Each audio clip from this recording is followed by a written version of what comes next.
आज मैं आपको सुनाने वाली हूँ मुंशी प्रेमचंद की कहानी दूसरी शादी।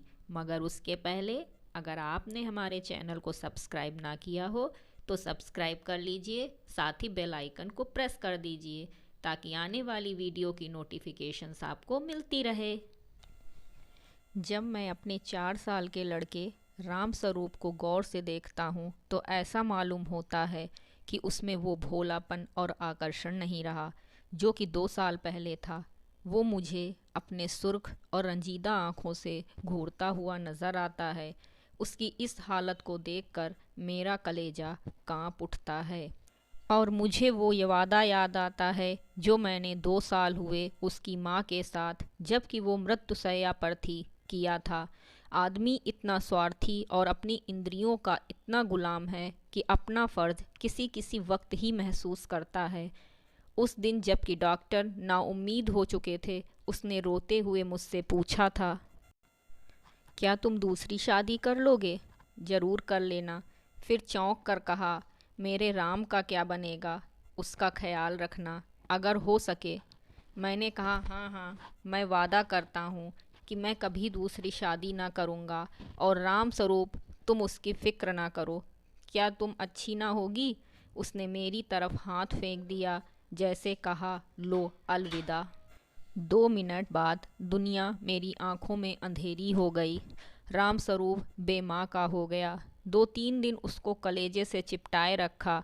आखिर छुट्टी पूरी होने पर उसको पिताजी के सुपुर्द करके मैं फिर अपनी ड्यूटी पर चला गया।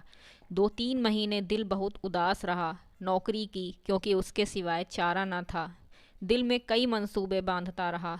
2-3 साल नौकरी कर के रुपया लेकर दुनिया की सैर को निकल जाऊंगा। ये करूंगा वो करूंगा, अब कहीं दिल नहीं लगता। घर से खत बराबर आ रहे थे कि फला फला जगह से नाते आ रहे हैं। आदमी बहुत अच्छे हैं, लड़की अकल की तेज और खूबसूरत है, फिर ऐसी जगह नहीं मिलेगी। आखिर करना है ही, कर लो। हर बात में मेरी राय पूछी जाती थी, लेकिन मैं बराबर इनकार किए जाता था। मैं हैरान था कि इंसान किस तरह दूसरी शादी पर आमादा हो सकता है, जबकि उसकी सुंदर और पतिप्राणा स्त्री को, जो कि उसके लिए स्वर्ग की एक भेंट थी, भगवान ने एक बार छीन लिया। वक्त बीतता गया, फिर यार दोस्तों के तकाजे शुरू हो गए। कहने लगे, जाने भी दो, औरत पैर की जूती है, जब एक फट गई दूसरी बदल ली। स्त्री का कितना भयानक अपमान है, ये कहकर मैं उनका मुंह बंद कर दिया करता था। जब हमारी सोसाइटी, जिसका इतना बड़ा नाम है, हिंदू विधवा को दोबारा शादी कर लेने की इजाज़त नहीं देती, तो मुझको शोभा नहीं देता कि मैं दोबारा एक कुंवारी से शादी कर लूं। जब तक यह कलंक हमारी कौम से दूर नहीं हो जाता, मैं हरगिज़, कुंवारी तो दूर की बात, किसी विधवा से भी ब्याह ना करूँगा। ख्याल आया, चलो नौकरी छोड़कर इसी बात का प्रचार करें, लेकिन मंच पर अपने दिल के ख्यालात ज़बान पर कैसे लाऊंगा? भावनाओं को व्यवहारिक रूप देने में, चरित्र मजबूत बनाने में, जो कहना उसे करके दिखाने में हम में कितनी कमी है, ये मुझे उस वक्त मालूम हुआ जबकि 6 माह बाद मैंने एक कुंवारी लड़की से शादी कर ली। घर के लोग खुश हो रहे थे कि चलो किसी तरह माना। उधर उस दिन मेरी बिरादरी के 2-3 पढ़े लिखे रिश्तेदारों ने डांट बताई, तुम जो कहा करते थे मैं बेवा से ही शादी करूँगा, लंबा चौड़ा व्याख्यान दिया करते थे, अब वो तमाम बातें किधर गईं?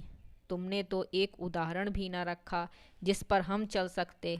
मुझ पर जैसे घड़ों पानी फिर गया, आंखें खुल गईं। जवानी के जोश में क्या कर गुजरा, पुरानी भावनाएं फिर उभर आईं, और आज भी मैं उन्हीं विचारों में डूबा हुआ हूँ। सोचा था नौकर लड़के को नहीं संभाल सकता, औरतें ही इस काम के लिए ठीक हैं।